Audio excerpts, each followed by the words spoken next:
you must have said to yourself as you glanced at your programme, who's Willie Allen? What does he do? Where does he come from? Who basically cares? Well, I am principal teacher of PE at Buckhaven High School, outside Methil, in the Kingdom of Fife. If you don't know Methil, it's a bit like Beirut with rain. And at my job interview, Mr. George Grant, the headmaster, said, well, Mr. Alley said, how many O-levels do you have? I said, 127. He said, don't be ridiculous. I said, you started it.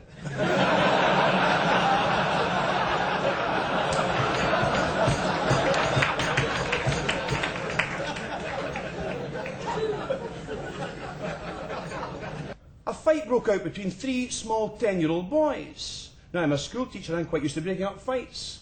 But I was intrigued as to what the 3 small boys were fighting about, so I stopped and I asked them. And the first small boy said, Mister, we're fighting about whose dad's the fastest. I'm saying my dad's the fastest. He plays in goal for a local junior football team. Kicks the ball at his 18-yard box, runs after it 70 metres down the pitch, and shoots in the opposition goal before the ball bounces. That's fast. Second small boy, that's nothing, he says. My dad's a tennis player. He can serve a tennis ball at 145 miles an hour. Jump the net, return his own serve. That's fast. The third and final small boy, that's nothing, he says. My dad works for Aberdeen Council. On a Friday, he clocks out at 4 and he's home at 2.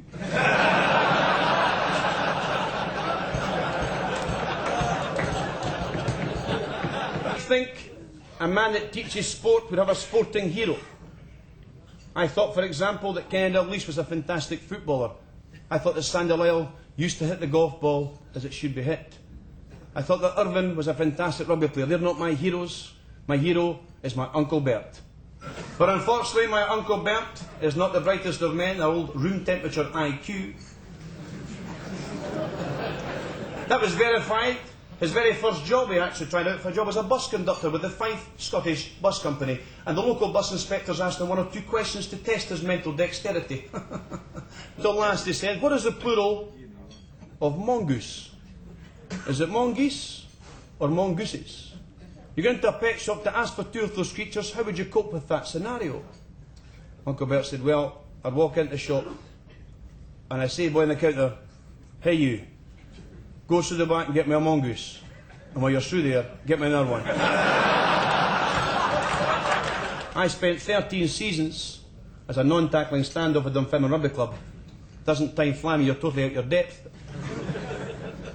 Looking back in my career, though, I was once compared to that legendary Welsh standoff, Barry John. When the touchline folk used to say, that boy's shit compared to Barry John.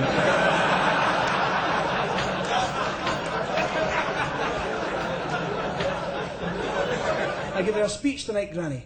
A speech. Oh, that sounds marvellous, my boy. Where are you off to? I'm off to Aberdeen, to be the Chartered Institute of Bankers. Oh, fantastic, my boy, simply fantastic. Ken Williams has said, once you finish speaking, ladies and gentlemen, do they cheer and shout for more? I said, well, Granny, sometimes they do and sometimes they don't. She said, do you know, William, it would please me immensely if that was to happen this evening. Ladies and gentlemen, please remember, it isn't really for me. It's my 94-year-old grandmother, really.